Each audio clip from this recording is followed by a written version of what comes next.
August Cole Winters was 44 years old, and his wife Patricia had no idea who she was married to. Not really. She knew the truck he drove. 7 years old. Nothing special. She knew the freight yard he ran. Modest, unremarkable. Nothing to brag about at the galas she attended with women whose husbands she actually envied. She had spent 12 years deciding exactly what August was worth. And she had decided, not much. So when he placed those divorce papers on the kitchen table, Patricia didn't hesitate. She didn't read them. She didn't ask a single question.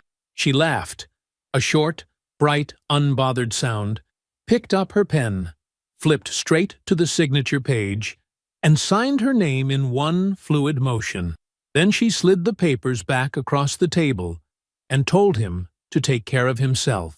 What Patricia didn't know, what she never once thought to look for in 12 years of marriage, was that she had just signed away her claim to the richest black man in the country, and he was going to make sure she understood exactly what she had done. Before we jump into the story, comment where in the world you are watching from and subscribe, because tomorrow's story is one you need to hear. The city was still dark when August Cole Winters pulled out of his driveway. 5:28 a.m., the sky was the color of a bruise that hadn't fully set, dark purple fading into gray at the edges. His F-150 was 7 years old, dark blue, with a small crack in the dashboard that he'd never bothered to fix. He liked it. The truck was honest in a way that most things weren't. He drove through Charlotte the way he did everything, unhurried, observant, taking in the empty streets and the lit windows of early morning workers without any particular expression on his face, past the storage units on Wilkinson, past the tire shop with the handwritten sign, past the bus stop where an older woman in scrubs waited alone, her hands folded over her bag like she was praying or just tired.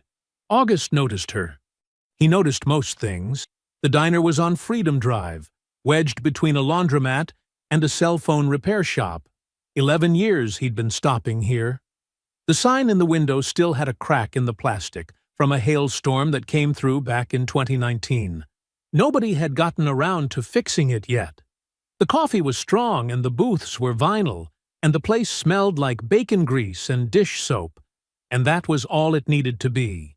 He sat in the third booth from the door. Same as always. "Eggs over easy, wheat toast, black coffee," said his waitress, Maya, before he could open his mouth. "You know me too well," he said. "Honey, you've been sitting in that same spot since Obama's first term." She smiled and was gone. He drank his coffee slowly.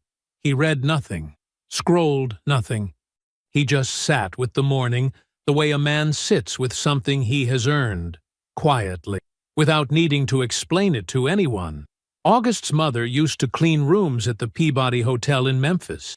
She'd come home smelling like cleaning solution and someone else's lavender soap.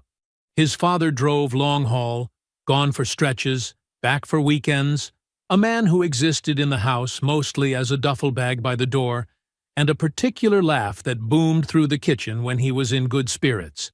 They were not poor in a broken way. They were poor in the way that good working people are poor, carefully, without much room for error. August understood early that wealth was not invisible. He saw it every day. He saw it in the hotel lobbies his mother walked through to reach the service entrance. He saw it in the neighborhoods where the roads were smoother, the trees were bigger, and nobody's car made the sounds his father's car made. Wealth was everywhere. It just existed in other people's lives, built by other people's decisions, passed to other people's children. He made himself a promise at 11 years old, sitting on the front steps of a rented house on Mill Branch Road, watching a man in a suit get into a car that shone like a mirror. "When I build something, nobody will know how big it is until I decide they should know." He had kept that promise absolutely. At the freight yard, August moved through the morning like something the day had already accounted for. His presence didn't demand the room. It simply organized it. A scheduling dispute between two drivers resolved itself when they saw him walking their direction. A vendor call that had been sitting unanswered for 2 days got returned before he finished his second cup of coffee. His operations manager, Dale, a thick-armed man from Gastonia who had worked for August for 6 years, handed him a clipboard without being asked and walked beside him for 12 minutes, giving him a clean summary of the week's numbers. August listened. He asked 3 questions, precise ones. Then he handed the clipboard back and said, "Good work, Dale," and meant it. Around 10:15, he stepped away from the dock floor and walked to the far end of the lot, near the chain-link fence where the grass grew in patchy and wild. He made a call. His whole body changed when the phone reached his ear. Not dramatically. You'd have to be watching carefully to notice. His shoulders settled differently. His chin came up half an inch. His voice dropped an entire register. "Tell the Singapore team the Winterfield position doesn't move," he said. "Hold it through end of quarter. No, I don't want to revisit it. I want it held. Tell them I said so." A pause. He looked out at the fence line, eyes distant. "Yeah, call me Thursday." He hung up, stood there for one quiet moment. Then he walked back to the dock floor, picked up a clipboard, and asked Dale about the Tuesday delivery window. That evening, Patricia was on the phone in the living room when August came through the front door. She didn't look up. He set his keys on the hook by the door. The hook he'd installed himself, a Sunday afternoon project she'd described as unnecessary, and went to the kitchen to pour a glass of water. From where he stood, he could hear her clearly. "He runs a freight company," she was saying. Her voice was light, social. The voice she used when she wanted a room to like her. "Does fine. It's not exactly empire building, but it pays the bills." A small laugh. Airy. Like the whole subject was mildly amusing and not worth much more than that. Anyway, she drifted into the other room, voice fading. August stood at the kitchen counter. He took a slow sip of water. His face told nothing. He set the glass down and looked out the window at the darkening backyard, the oak tree, the fence, the neighbor's light coming on. He said nothing. That night, Patricia turned away from him the moment the lamp went off. No words, no movement toward him, just the clean, practiced architecture of a woman who had made a decision about her life and was simply waiting for it to catch up with her intentions. August lay still, eyes open. The ceiling above him was dark and featureless. He was not angry. He was watching. There was a difference, and he had always known it. He was in the kitchen the next morning, coffee in hand, when Patricia's phone lit up on the counter. He wasn't looking at it, not deliberately, but the screen was there, and the name was there, and he saw it the way you see something you weren't searching for. All at once, cleanly, without any possibility of unseen. Darius. He looked at the screen. He did not move. He did not pick it up. The phone went dark. He set his coffee mug down on the counter, slowly, with the precise, deliberate care of a man who has decided that whatever he does next, he will do it right. He looked at the dark screen for a long moment. It was the 3rd time this week. The following Tuesday, August left the freight yard at 2:30. No announcement, no reason given. He told Dale he had an errand, grabbed his jacket off the hook in his office, and walked to his truck with the same unhurried step he brought to everything. Dale didn't ask questions. He never did. August drove home the way he always drove. Easy, steady, 2 hands on the wheel. The radio was off. The afternoon sun was flat and white through the windshield, the kind of November light that didn't warm anything, just lit it up. He turned onto his street. He saw the car before he fully registered what he was seeing. Darius's black Audi, parked 2 houses down from his own, not in a driveway, not at the curb in front of anything in particular, just nosed in at a soft angle, the way a car gets parked by someone whose mind is somewhere other than parking.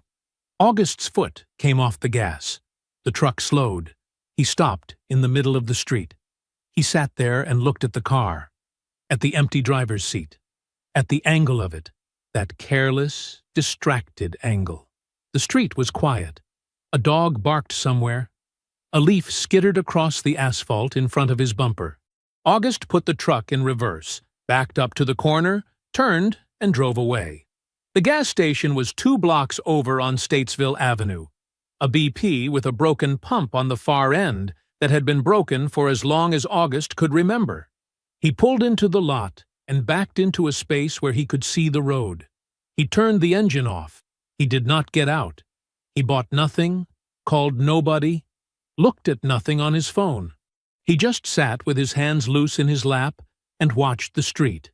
A woman pushed a stroller past. A delivery truck rumbled through. The broken pump stood there like it had given up on itself years ago, and made peace with it. 43 minutes later, the black Audi rolled past on the main road heading east. August watched it go. Then he started the truck and drove home. Patricia was in the kitchen. She had her back to the door when he came in, standing at the counter with a glass of white wine and her phone, and when she turned around at the sound of his key, something crossed her face. Fast, practiced, gone in under a second, and she smiled. "Didn't expect you home early."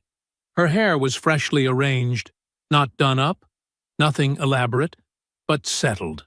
The way hair looks after a woman has checked it in a mirror not long ago. "Forgot something," August said. He went upstairs. In the bedroom, he moved slowly. He was not searching in any frantic way. No throwing open drawers. No desperate inventory.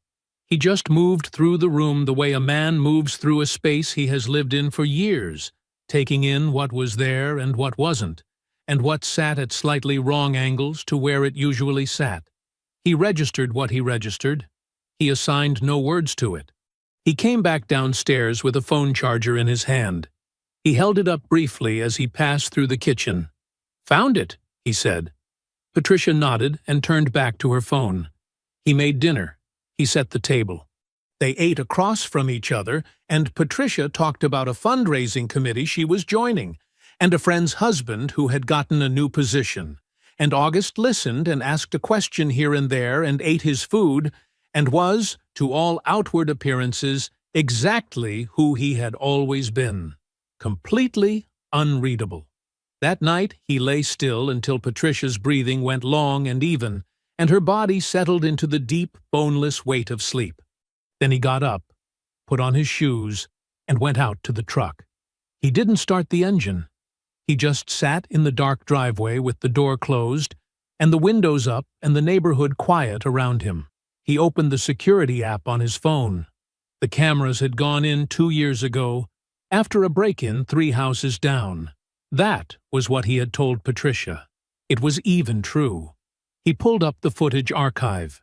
He went back 90 days, the full length of the storage window, and he started to look. Tuesday, Darius's car. Thursday, Darius's car.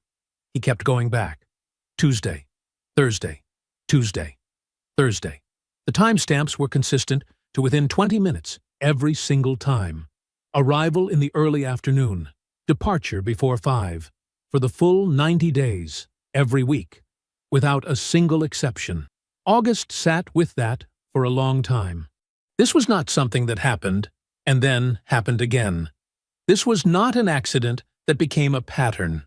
This was a schedule, built with the calm confidence of people who believed, completely and without question, that no one was paying attention. He sat in the dark truck until the sky outside began to go gray. Then he called Ruth Ann. She picked up on the second ring. "I need you," he said. Her voice was steady and immediate. The voice of a woman who had been ready for this call for longer than she would ever say. "I'll put the coffee on." August pulled into Ruth Ann's driveway just as the sky was turning from black to the flat, bruised gray that comes before sunrise. The porch light was already on. She had heard his truck. She met him at the door in her robe with 2 cups of coffee, and she did not ask him how he was doing. She just handed him a cup and stepped aside so he could come in. They sat at her kitchen table, the same round oak table that had been there for 20 years, scarred at the edges from a life fully lived. August set his phone between them. He pulled up the security app. He pressed play. Ruth Ann watched the footage without a word. First clip. Second clip. August kept advancing through them. Tuesday, Thursday, Tuesday, Thursday. Each one the same. Same car, same angle, same unhurried arrival, same departure before 5. Ruth Ann's face did not change. She held her coffee with both hands and watched the screen was very, very still. When it ended, neither of them spoke for a moment. Then she set her cup down. "What are you going to do?" August looked at the dark window across the room. Outside, a bird started up in the oak tree in her yard. One note, then quiet, then the same note again. Handle it the right way. Ruth Ann nodded once. That was all. She did not push, did not perform alarm, did not offer the kind of loud sympathy that is really just the speaker's discomfort looking for somewhere to go. She got up, refilled both their cups, and sat back down. He stayed the rest of that day. He did not talk much. Neither did she. She read at the other end of the table while he sat with his thoughts, and occasionally she would get up to make food, toast in the morning, soup at noon, and set it in front of him without comment. That was how she had always loved him, quietly, practically, without requiring anything in return. By late afternoon, he had made his decision. He did not announce it. He just stood up, put on his jacket, and told her he was going home. "All right," she said. He drove back to the house. He lived inside that marriage for one more week. Every morning he made coffee. Every evening he came home at a reasonable hour. He asked Patricia about her day, and listened to the answers and passed the salt, and loaded the dishwasher. He was polite. He was present. He was the man she had always believed him to be. Steady, unremarkable, easy to read, because she had already decided what was written there. She did not sense a single thing. He met with Jerome twice during that week. Jerome Whitfield, 52, precise, deeply private. A man whose name appeared nowhere in Patricia's understanding of August's life. She believed August's only attorney was a small freight contract firm on South Tryon Street. That assumption had cost her nothing. Until now. The meetings were short. August spoke. Jerome listened and wrote and asked tight, specific questions. On Friday morning, Jerome filed the divorce petition with the Mecklenburg County Clerk's office. Patricia was served at the house that afternoon at 2:17 p.m. She called August at 2:19. He watched the phone ring. He set it face down on his desk. He went back to the freight manifest he was reviewing and finished it, then picked up a second one, then got a glass of water from the break room and stood by the window looking out at the yard for a few minutes. At 4:30, he called her back. "You know what this is about." His voice was even. No heat, no shake, no performance. "We both know it's time." Silence on her end. Then, "Fine, if this is what you want." She did not deny it. She did not ask how he knew, or how long he had known, or what came next. She said it the way someone says fine, when you've suggested a plan they find slightly inconvenient, but workable. August said he would be in touch through Jerome. She said she would have her attorney reach out. The call lasted 4 minutes. Her attorney, a Charlotte divorce lawyer named Brasse, reviewed the known marital estate that same evening. The house, 2 vehicles, joint savings, the freight company, valued independently at approximately $4 million. The prenuptial agreement limited her claim considerably. Brasse told her plainly she was looking at somewhere between $200,000 and $400,000 total. Patricia was not devastated. Darius had been telling her for months that once she was free, they would actually live. He had plans. He had energy. He represented everything she had decided August was incapable of being. 200,000 was fine. 300 was fine. She was not leaving for the money anyway. She was leaving for the life.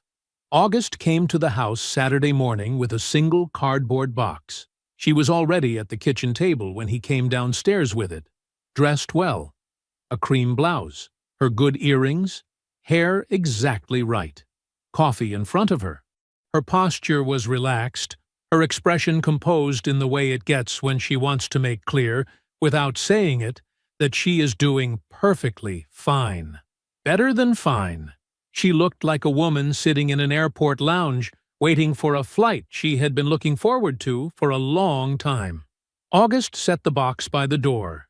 He reached into the inside pocket of his jacket and removed the papers. He walked to the table and set them down in front of her, squarely, without ceremony. He stood across from her and waited. She looked at the papers. She looked up at him. And then she laughed. Short, bright, a little breathy, the laugh of someone who finds a situation slightly more dramatic than it needs to be. Like he had gift-wrapped a goodbye. She picked up her pen. She flipped to the signature page without reading a single word of what came before it. She signed her name in one clean, fluid motion and slid the papers back across the table with 2 fingers. She picked up her coffee. August! Her voice was gentle in the way people are gentle when they are letting go of something they've already mentally donated. We both know this hasn't been real in a long time. Take care of yourself? He looked at her for a moment. He picked up the papers. He picked up his box. You too, Patricia. He walked out. The door closed behind him. He did not look back.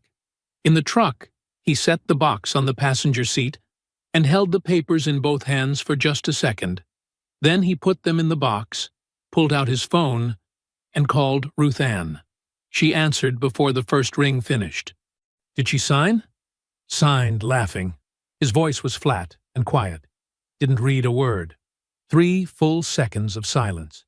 Then Ruth Ann, low and careful, like she was handling something fragile. Augustus, she has no idea. None. He started the truck and pulled away from the curb. The conference room on the 14th floor of Jerome's building smelled like old paper and cold air. The blinds were half open, cutting the morning light into clean strips across the table. A city block of Charlotte sat visible through the window. Cranes, glass, traffic moving in slow lines below. August arrived first. He sat with his coffee and looked out the window until Ruth Ann came in at 9:05. Then Jerome 2 minutes after that, carrying a thick manila folder and a bound document the size of a small textbook. Jerome set everything on the table, adjusted his chair, and sat down without preamble. Let's begin. The folder opened to a cover page. Clean letterhead. 4 words across the top. Winterfield Group. Portfolio Summary. August looked at it with the expression of a man reviewing a blueprint he drew himself. Careful, familiar, not proud exactly, but settled. He had lived with these numbers for 15 years. He knew every line of what was about to be presented. That was not why he was here. He was here because it needed to be in the same room as the divorce. Jerome started from the beginning. Winterfield Group was a privately held holding company, incorporated in Delaware 15 years ago. The structure was intentional and specific, a tiered LLC architecture built to create complete legal separation between August Cole Winters as a person and August Cole Winters as an asset holder. His name did not appear in any standard public records search connected to Winterfield. The managing member of record was a trust. August was the sole beneficiary of that trust. A person could look directly at him and see a freight yard owner from Charlotte. They would be right. They would also have the full picture of a single room in a 12-room house. Jerome turned to the next page, the first holding, a majority stake in Solarin Southeast, a renewable energy company operating across 9 states, Alabama, Georgia, the Carolinas, Tennessee, Virginia, and 3 others running up the Atlantic seaboard. 14 months ago, Solarin completed a private capital raise that attracted 3 institutional investors and a sovereign wealth fund. The raise tripled the company's market valuation in a single transaction. That one holding now accounted for the bulk of Winterfield's total worth. Jerome turned the page again. Full ownership of 3 logistics and freight subsidiaries. One in Memphis, one in Dallas, one in Charlotte. The freight yard on Wilkinson Boulevard that August had been driving to at 5:30 in the morning for 11 years. The Charlotte operation was the smallest of the 3 and the least profitable. Another page. A national commercial real estate portfolio, 12 cities, office buildings, warehouse conversions, a mixed-use residential development in South Atlanta currently in the final phase of construction. $60 million, 400 permanent jobs projected. Breaking ground in 4 months. Jerome closed the main portfolio and slid the bound document across the table. Ruth Ann already knew these numbers. She had helped build the structure and had sat on the Winterfield board since its formation. She watched August's face as Jerome spoke rather than looking at the documents. She had been watching his face for 40 years. She knew what it looked like when he was carrying something. Jerome set the summary page on top. Current estimated net worth of Winterfield Group and all associated holdings, as of the most recent independent valuation, $4.8 billion. The room was quiet. August had been the richest black man in the country for approximately 2 years. The publication that tracked such things had run the list twice since then without his name anywhere on it, because his name was not anywhere in the documents they could reach. He had seen both lists. He had not called anyone about it. Jerome moved without pause to the legal foundation. The prenuptial agreement, signed 14 months before the wedding, contained explicit language excluding all assets held in trust prior to the marriage from any future marital estate claim. That language was not boilerplate. Ruth Ann had drafted it herself, sitting at the same oak table where August had watched the security footage 3 weeks ago. Winterfield Group was formed 16 months before the wedding. Every asset in the portfolio, Solarin, the freight subsidiaries, the real estate, the trust structure itself, existed legally and on paper before Patricia Winters signed her name to a single document involving August Cole Winters. She had no claim. Not then. Not during the marriage. Not now. Not ever. She had signed those divorce papers laughing, slid them back across the table like she was returning a sweater she'd never liked, and walked away from $4.8 billion because, in 12 years of marriage, she had never once asked to look at anything. Jerome finished and folded his hands on the table. August was quiet for a moment. He looked at the summary page. Then he asked the only question he had. "Does Darius know about Winterfield?" Jerome's answer was immediate. "No. He knows the Charlotte freight operation. That is all." August nodded. One slow nod. He looked at the bound document for another second, then pushed it to the side. "Pull the last 3 years of vendor contracts from the freight company." His voice was even and unhurried. "I want a full audit." Jerome picked up his pen and wrote it down. The folder was plain manila, no label on the front. Ruth Ann set it on Jerome's conference table Thursday morning and sat down across from August without a word. She had called Walt Greer the same morning August called her from the diner. That was 3 weeks ago now. Walt was retired Charlotte PD, 26 years on the force, the last 8 in financial crimes. He was thorough in the quiet way that certain people are thorough. The kind of thorough that does not need to announce itself, because the results do the announcing. Ruth Ann had used him twice before. He had never given her a reason to doubt him. August looked at the folder. He reached over and opened it.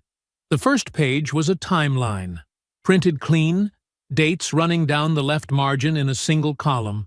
Walt had worked backward from the security footage, cross-referencing phone carrier data, financial records, social media check-ins, and a handful of discreet conversations with people in Patricia's orbit, who had more to say than they perhaps intended to. He had done it carefully and quietly, the way a retired detective does when he respects the person who hired him. The affair was not 3 months old, it was 4 years old.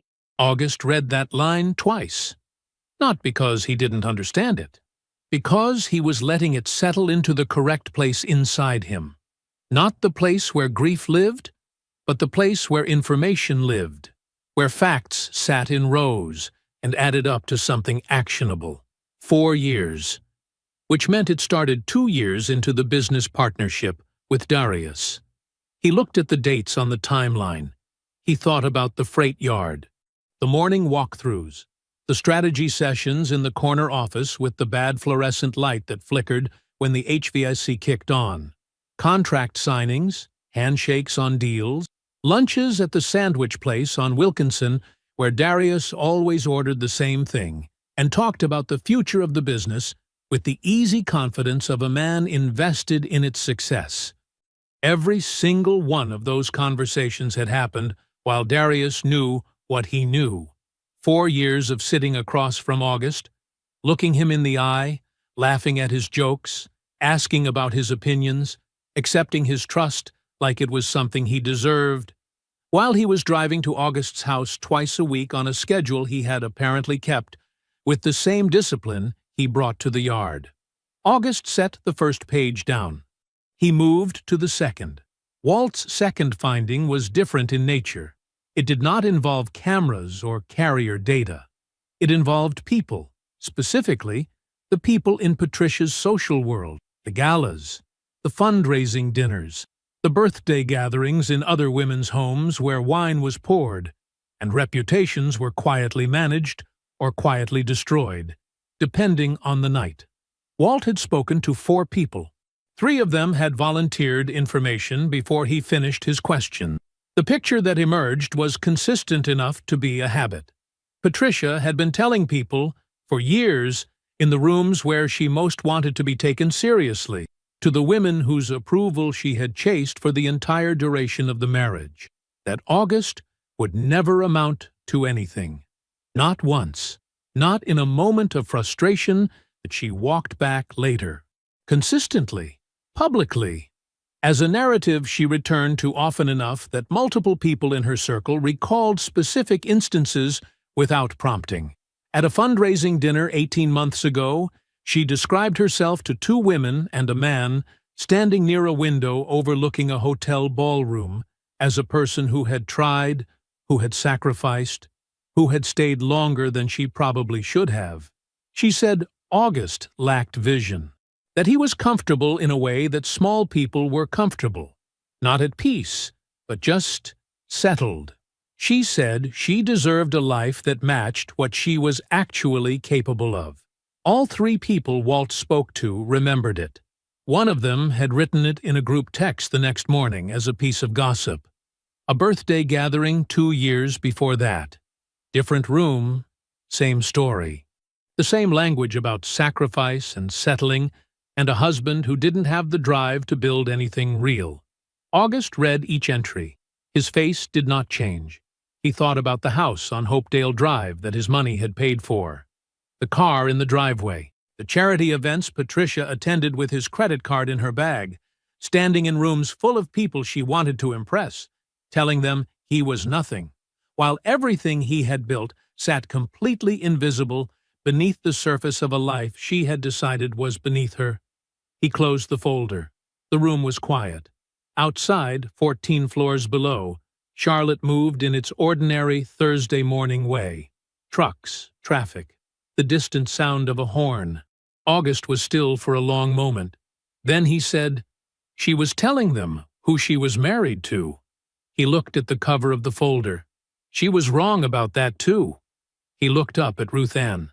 "I want the freight company audit on my desk by end of week." Jerome arrived at Ruth Ann's house at noon on Friday, carrying a bound document about an inch thick. No briefcase, just the document in his hand and a look on his face that August had learned to read over 10 years of working together. Jerome did not rattle easily. He was a man who had reviewed ugly financial situations his entire career. Divorces, fraud cases, estate disputes where families dismantled themselves over money, and he had developed the kind of professional stillness that comes from years of being the person in the room who cannot afford to react first. But his jaw was tight. That told August something before a single page was turned. Jerome sat down at Ruth Ann's kitchen table, set the document in front of August, and opened it to a page marked with a red tab. He did not say anything yet. He just let August look. The heading on the flagged page read, Vendor Contract Irregularities, Summary of Findings. Beneath it, 3 years of the Charlotte Freight Company's vendor records had been laid out in clean columns. Contract dates, vendor names, invoice amounts, payment receipts. The auditors Jerome had commissioned were a small firm out of Raleigh, specialists in forensic accounting, hired under a confidentiality agreement that named only the Winterfield Trust as the engaging party. They had taken 11 days. August read the summary slowly. Darius had been running a shell company on the side.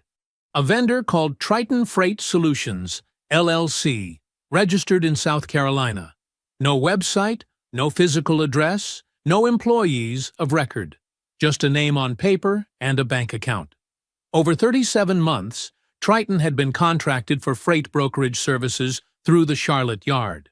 The invoices were modest, never large enough to stand out on their own, always kept inside the range of what a mid-size freight yard routinely paid for brokerage work. $4,000 here, $7,000 there, $11,000 on a busy quarter. Each one looked ordinary from a distance. Up close, the auditors found something else. The services Triton billed for were never performed. The brokerage transactions existed on paper only. The money that went out to Triton went straight into an account that fed, through 2 intermediate transfers, into a personal account belonging to Darius Okafor. 3 years, 37 months of careful, patient skimming. Total amount, $884,000. August turned to the next flagged page. The auditors had laid out the pattern in a table.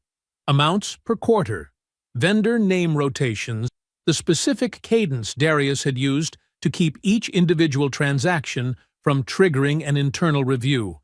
He had been methodical about it. Disciplined.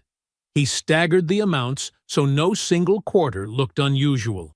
He rotated the listed vendor contact names so the same name never appeared too many times in sequence. He spaced the invoices at irregular intervals, which was actually the detail that first caught the auditor's attention.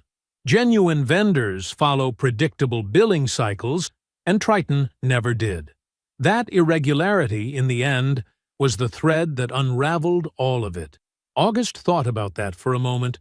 The one thing he didn't control well enough was his own patience. A man who bills you at random intervals is a man trying to look random.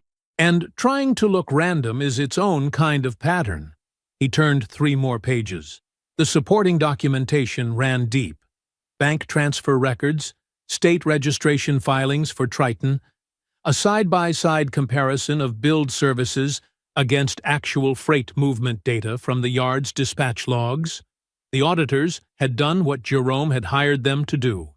They had left nothing unanchored. Ruth Ann sat at the far end of the table. She had not spoken since Jerome arrived. She was reading her own copy of the summary page, and her expression was the expression of a woman who had expected bad news and was still finding it worse than expected. August finished the flagged section. He went back and read 2 pages a second time. Then he closed the document and set his hands flat on the cover. The kitchen was quiet.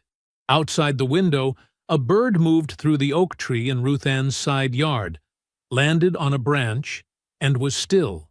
$884,000, stolen from a company Darius had spent 8 years standing inside of, shaking hands, running meetings, clocking in, going through every motion of a man who was loyal to what he helped build. All while quietly rooting money out the back, certain the man who owned it wasn't watching closely enough to notice. He was wrong about that. He had been wrong about August in every direction that mattered, and he still didn't know it. August looked up at Jerome. 3 things. His voice was even. Draft his removal as managing director. Don't file it. Don't send it. Have it ready and hold it until I say. Schedule an emergency board session for next Thursday morning. He paused. And start putting together the fraud referral for the state attorney's office. Jerome was already writing. August put one hand on top of the closed document. Don't move anything yet. He looked at Jerome. I need one more piece first. Jerome nodded. His pen kept moving. Monday came in quiet and gray. A thin cover of clouds sat over Charlotte like a lid, and the air smelled like rain that hadn't decided to fall yet. August sat in his truck in the parking lot of the freight yard for 10 minutes before he made the call. Not because he was nervous, because he wanted to be still first. He wanted to make sure that when Darius picked up the phone, he heard exactly what he was supposed to hear. He dialed. Darius answered on the second ring. Hey, brother, how you holding up? The warmth in his voice was immediate and practiced. The warmth of a man who had spent years performing friendship and had gotten very good at it. I'm all right, August said. His voice was easy, unhurried, a little flat around the edges, the way it got when he was tired. It was the same voice Darius had been hearing for 8 years. I've been thinking about some things. Wanted to see if you had time for lunch this week. Talk through some options. Options for what? Just things. The divorce? The business? A beat. I don't know. Just thinking out loud. Probably need a sounding board. Yeah, man. Of course. Darius did not hesitate for a single second. How about Hendricks? Tuesday? Noon? Hendricks Grill on South Tryon. Dark wood paneling, white tablecloths, a lunch crowd made up of commercial real estate brokers and mid-level bank executives who liked to feel like they were having important meetings. August and Darius had eaten there a dozen times over the years. That works, August said. I'll see you there. He hung up, sat there another minute. Then he texted Jerome a single word. Tuesday. Jerome had already handled the recording consent. Under North Carolina law, only one party to a conversation needed to consent to its recording, and August was one party. Jerome had prepared a one-page memo confirming the legal basis, signed and dated, filed with August's Winterfield records. If the recording ever needed to be produced in court, it would hold up without a question. Jerome had also recommended a small, reliable voice recorder, not a phone app, which could fail or be questioned. A dedicated device, no bigger than a thumb drive, that August would keep in his jacket pocket. Jerome had tested it himself the week before in his office, speaking at normal conversation volume from across a table. The audio was clean and clear. August picked it up from Jerome's office Monday afternoon. Jerome handed it to him in a plain white envelope. Test it tonight, Jerome said. Make sure you're comfortable with it. August slid it into his jacket pocket. I'm comfortable.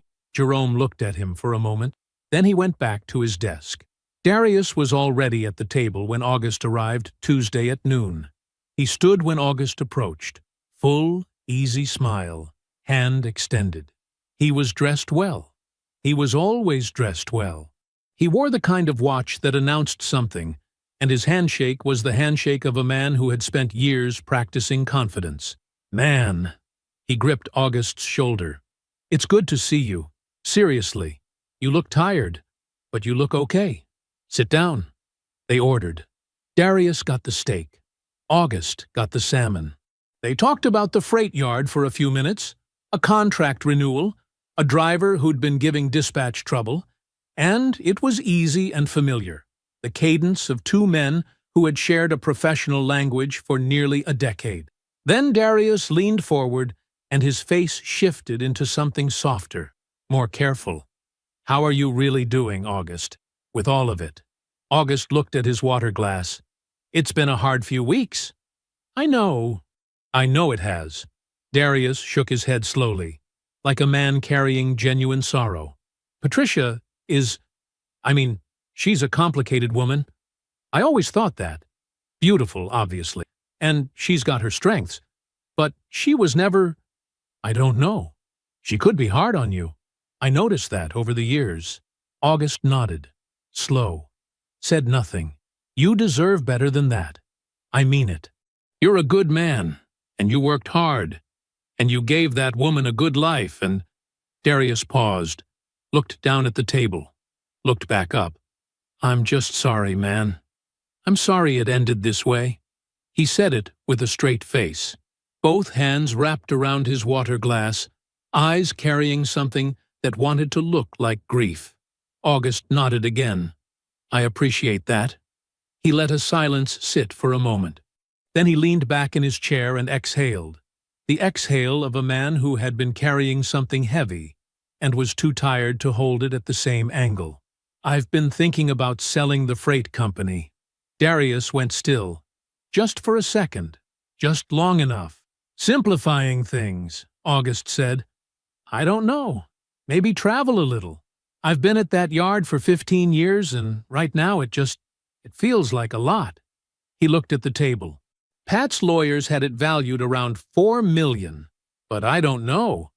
That feels high to me for what it is. I wouldn't even know where to start with something like that. He said it plainly. No edge, no subtext. The voice of a man who was a little lost, and a little tired and leaning on a friend for direction. Darius studied him for a moment, and then, because he could not help himself, because he had never once considered that August might be anything other than exactly what he appeared to be, he leaned forward. Listen, I'm going to be honest with you, because that's what partners do. His voice was measured now, serious in the careful way of a man presenting a number. $4 million is high. You know I'd tell you the truth. Given the current freight market, the overhead at that yard, the contract structure, a realistic private sale, no brokers, no listings, just two people settling things cleanly? He paused. 3.5, and that's fair. I'd give you that myself. Today, if you wanted. He sat back, folded his hands, let the offer land. No middleman, he added. No drama. Just partners taking care of each other. August looked at him. He took a slow sip of water. He nodded once, like he was turning it over. Let me think on it, he said. Of course, no rush. Darius smiled. Easy, warm, the smile of a man doing a favor. That's what I'm here for. August picked up the check when it came. Darius reached for it out of reflex, and August waved him off. Unhurried, ordinary. They walked out together, shook hands in the parking lot. Darius's grip was firm and confident, the grip of a man who believed the best part of his afternoon was still coming. August watched him pull out of the lot. Then he got in his truck, drove 12 minutes to Ruth Ann's house, and sat down at her kitchen table. He took the recorder out of his pocket and placed it between them. He pressed play. The lunch filled the kitchen. Silverware, background conversation, Darius's voice moving through its performance with the ease of long practice. I'm sorry, man. I'm sorry it ended this way. Then, the offer, clean and specific. 3.5. And that's fair. I'd give you that myself. When the recording ended, the kitchen was quiet. Ruth Ann looked at the recorder, then at August. He tried to buy your smallest company for less than it's worth. Her voice was dry and precise. While sleeping with your wife for 4 years, and he still thinks I don't know what I'm doing. Ruth Ann was quiet for a moment. Then, when do we move? August looked at her. Thursday. Jerome's conference room on a Thursday morning looked the same as it always did. Long table, high-backed chairs, a row of windows facing a street that was already busy with the quiet industry of a city getting itself going. 6 people sat around the table. August, Ruth Ann, Jerome, and 3 independent board members. Dr. Valerie Ossie, a Charlotte-based investment strategist who had served on the Winterfield board for 7 years. Marcus Drummond, a retired federal banking examiner whose name had never appeared in a newspaper and who preferred it that way. And Sandra Peel, a logistics attorney from Atlanta who had known Ruth Ann for 30 years and whose judgment August trusted completely. None of their names appeared anywhere in any document connected to Patricia Winters or Darius Okafor. August sat at the head of the table. In front of him, a bound copy of the audit, the fraud referral package Jerome had prepared, and a printed transcript of the recorded lunch, time-stamped and notarized. He placed each item on the table the way a man sets tools down before a job. Deliberately, without ceremony. He started talking at 8:53. His voice was steady throughout. No heat, no performance. He walked the board through the Winterfield Group structure first, not because they didn't know it, but because the record needed to be complete. The Delaware LLC, the tiered architecture, the trust, the portfolio, Solarin Southeast, the 3 freight subsidiaries, the real estate holdings, the $4.8 billion valuation. He said the number the way he said everything, cleanly, without emphasis, as though it were simply a fact that belonged in the room. Then he moved to the Charlotte Freight Company. He opened the audit. He took them through Darius's scheme methodically, the shell company, the vendor rotation, the staggered amounts, the 3-year timeline, the total. $894,000. He did not editorialize. He did not describe Darius as greedy or reckless or dishonest. He presented the figures, the sourced transactions, and the documented paper trail, and let those things speak with the authority that only documented evidence carries. Then he set the transcript on the table and let the board read the relevant passage. Darius's voice rendered in plain text, quiet and confident. 3.5. And that's fair. I'd give you that myself. Today, if you wanted. Dr. Osei read it twice. She set the transcript down and folded her hands.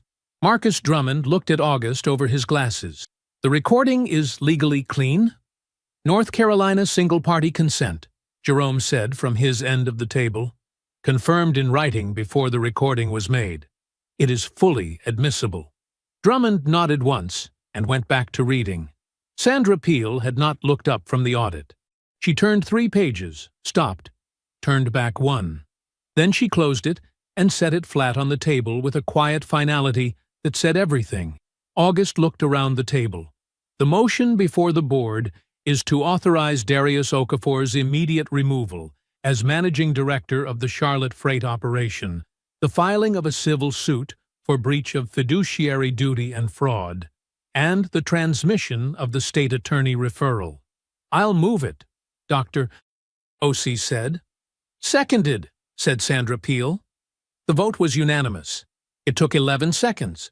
Jerome's office transmitted the fraud referral to the state attorney at 11 o'clock exactly. The civil suit filed at 11:30. Jerome handed both confirmations to August in the hallway, outside the conference room, without a word. Just 2 sheets of paper, each bearing a timestamp, each representing a door that had now been closed and locked from the outside. At 12:15, a courier arrived at Hendrick's Grill on South Tryon. Dark wood paneling, white tablecloths, the lunch crowd moving through its usual rhythms. Darius Okafor was at a corner table, steak in front of him. The same table, the same room, 6 days, and an entire world away from the lunch he believed had gone so well. The courier located him by name, confirmed his identity, and placed a sealed envelope on the table beside his plate. Darius opened it. He read the first page. He read it again. He set it down slowly. His removal as managing director was effective immediately. His access to all company accounts, systems, and facilities had been suspended. Attached was a notice of civil proceedings and a case number from the state attorney's office. He sat there without moving for a long time. At 2 o'clock, Jerome filed August's formal financial disclosure in the divorce proceeding. It was a clean, precise document. No argument. No contest of the dissolution. No language directed at Patricia at all. It simply corrected the record. Attached to it was a 61-page exhibit, the full Winterfield Group structure, every subsidiary, every holding, every valuation. The total at the bottom, presented in the same plain typeface as everything else on the page. The cover memo read, "The marital estate, as defined by the prenuptial agreement executed March 14, 2013, consists solely of the jointly held residence, 2 vehicles, and jointly held savings accounts. No claim against Winterfield Group assets exists under North Carolina law or the terms of the prenuptial agreement." Patricia's attorney, a downtown Charlotte family law practitioner named Brasso, received the filing at 2 o'clock. He called Patricia at 2:41. The call lasted 14 minutes. When it ended, Patricia sat in her car in the parking garage beneath her attorney's building. The engine was off. Her phone was in her lap. She did not move. She was not smiling. August was at Ruth Ann's kitchen table when Jerome called. "Everything has been served and filed," Jerome said. "We're clean across the board." August looked at the window for a moment. "Good," he said. "I'm going to see her tonight." August called at 7:15. Patricia answered on the 3rd ring. Her voice was steady, not quite composed, but working at it. Like a person standing on ground they aren't sure will hold. "I'm coming over," August said. "We need to talk." His voice was the same voice it had always been. Low, unhurried. She had spent 12 years reading it and arriving at the same conclusion. Nothing there. Nothing underneath. Just a quiet man who didn't have much to say. She still couldn't read it. "Fine," she said. "Come." He arrived 40 minutes later. She had used the time well. The kitchen was clean. Her posture was straight. Her expression arranged into something that passed for calm. She was wearing a blouse, he recognized. Dark navy. She wore it when she wanted to project ease. She stood near the counter when he walked in. She had not sat down, which told him something. Sitting down meant settling in. She was keeping herself ready to move. August looked at her for a moment. Then he pulled out a chair at the kitchen table, the same table, and sat down. He folded his hands. He looked at her until she came to the table and sat across from him. The kitchen was very quiet. He started at the beginning. 4 years, he said. Not 3 months. 4 years. Tuesdays and Thursdays. The cameras go back 90 days, but Walt Greer goes back further than cameras do. Something shifted in her face. Not much. Enough. "I saw his car the first time in 2020, August continued. Parked 2 houses down like he was trying to think about something else. I started noticing things. I kept noticing them." He paused. "I installed the cameras 6 months later. I told you it was because of the Hendersons getting broken into. That was not the reason." Patricia opened her mouth. "I know," August said before she could. "You were going to say it wasn't what it looked like. Or that it ended a long time ago. Or that it only happened a few times." He looked at her. "It doesn't look like any of those things." She closed her mouth. He moved on. "The fundraising dinner," he said. 18 months ago. The one at the Ritz for the Children's Hospital. You told 3 women within earshot that I would never amount to anything. That you had tried. That you had sacrificed. He said it the same way he said everything. Not sharp, not loud. Just true. You said the same thing at Melissa Crawford's birthday. 2 years before that. You were standing by the windows, and there were 4 people close enough to hear. The color in Patricia's face changed.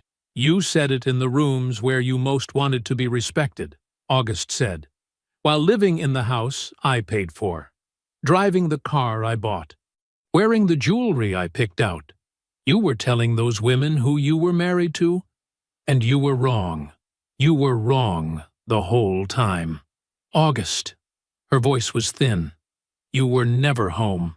You were cold. You didn't share anything with me. You didn't talk to me. You were so locked up inside yourself that I felt invisible in my own marriage. I know, he said. She stopped. I hear you, he said. I was private. I kept things inside. That is true. You wanted more than I gave you, and I understand that. He looked at her steadily. And you still went into those rooms and dismantled my name, in front of the people whose opinion you cared about most. Both things are true." She sat back. The anger moved across her face, and then stalled, because there was nowhere for it to land that didn't fold back on itself. He let the silence sit for a moment. Then he reached into his jacket. He set the single sheet of paper on the table between them and pushed it toward her. The Winterfield Group letterhead ran across the top in clean, dark type.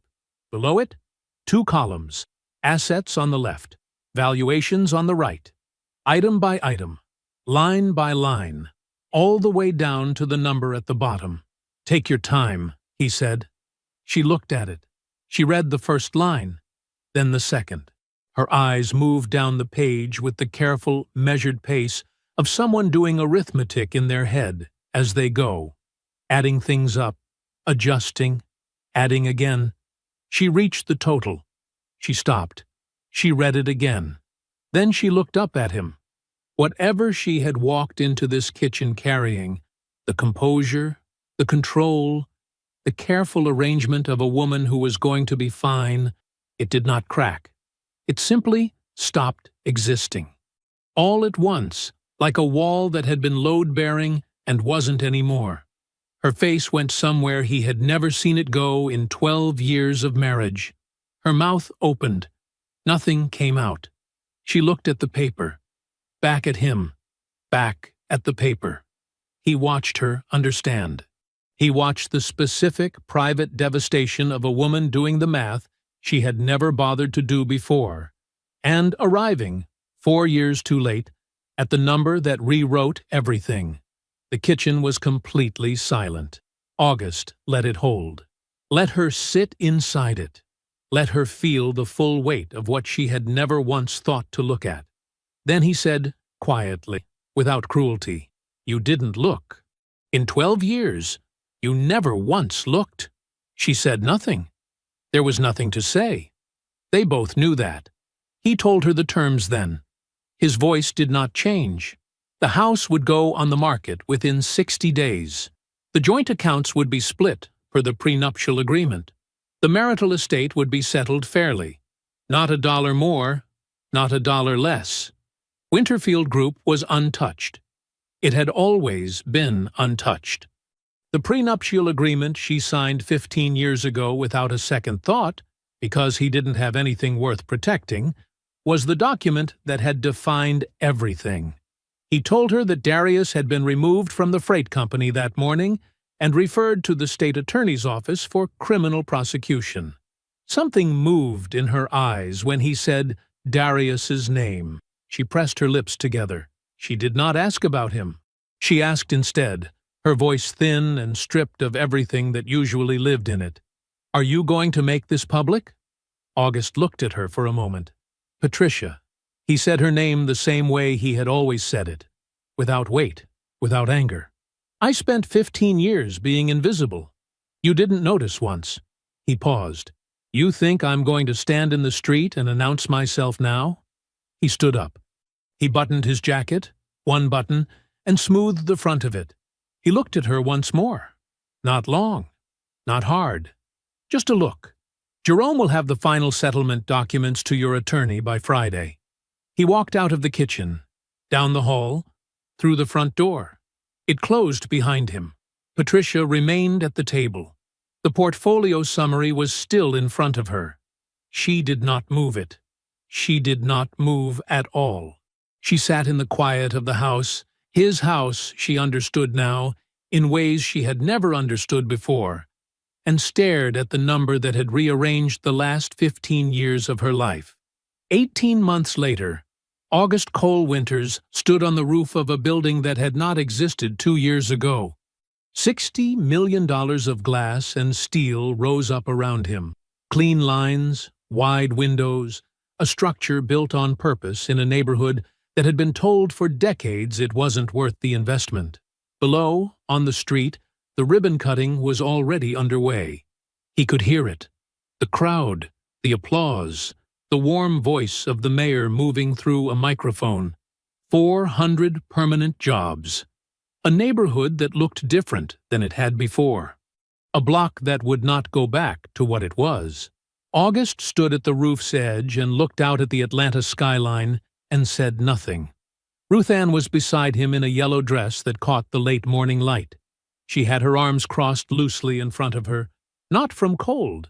The October air was mild, but in the easy way of a woman who was entirely comfortable standing still. She looked younger than 71. She had always looked younger than she was. August had asked her about it once, and she told him it was because she slept well. And sleeping well came from never having done anything she was ashamed of. Jerome was on August's other side, holding 2 glasses of sparkling cider that nobody had asked him to hold. He was doing a very poor job of looking like a man who was not moved. His jaw was set a little too tight. His eyes were a little too bright.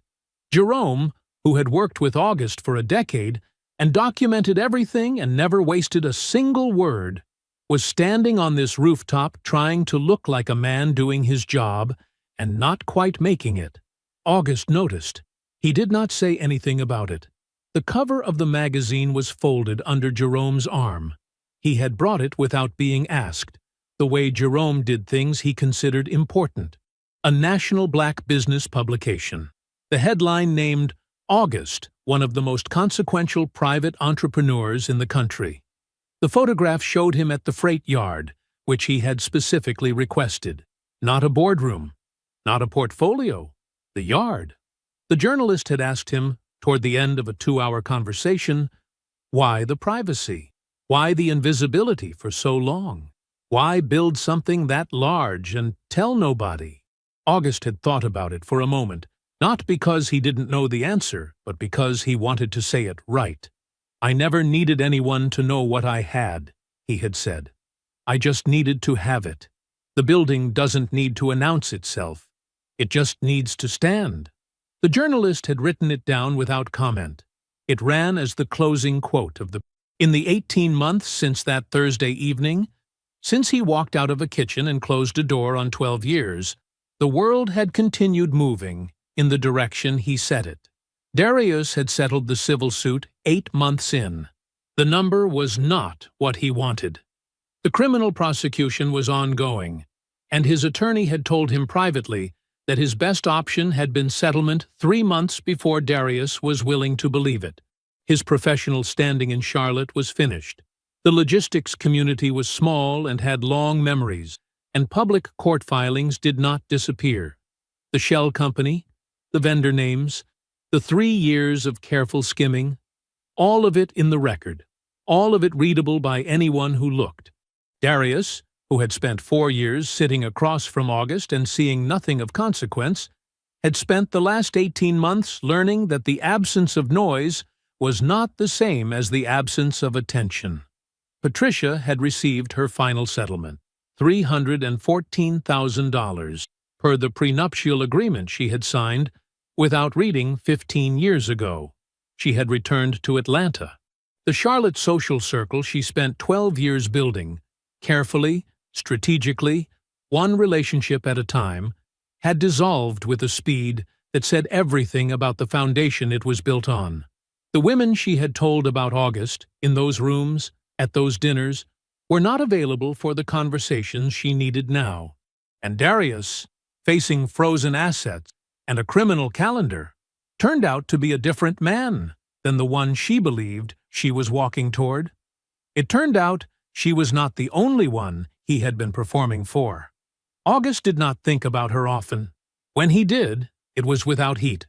His mother had been living in the brick house on Mill Branch Road in Memphis for 14 months, the one with the wide porch, the oak tree in the front yard that she used to slow the car to look at when August was 8 years old, like she was memorizing it in case she never got to stop. August had bought it 3 months before the divorce was final, and called her from his truck to tell her it was done. She had cried. He had sat in the quiet and let her. When she finally found words, she said she didn't know what to say. He told her she didn't have to say anything. His phone buzzed in his jacket pocket. He took it out. The number was not saved. He knew it anyway. The way you know certain things without wanting to? The way the mind holds on to what it has seen long enough. He read the message. He put the phone back in his pocket. He did not respond. He turned back to the skyline, to Ruth Ann, to Jerome still holding both glasses of cider with the careful dignity of a man committed to his task. To the city laid out below the building he had built the way he built everything, quietly, without permission, without announcement, without asking a single person what they thought he was capable of. Ruth Ann looked out at the view for a moment. Then she said, without turning her head, "Your daddy would have said it wasn't enough." August was quiet. Then the corner of his mouth moved, slow, unhurried. The smile of a man who had arrived somewhere he had always been headed. "He would have said that," August said, "while he was crying." Ruth Ann made a sound that was almost a laugh. Jerome looked straight ahead and blinked twice. The crowd below them applauded again, warm and full, rising up through the building's steel and glass until it reached the roof. August stood in it. He let it come. He had learned a long time ago that silence was not weakness. In the hands of a patient man, it was the sharpest instrument in the world, and he had been sharpening it for 15 years. I hope you enjoyed that one.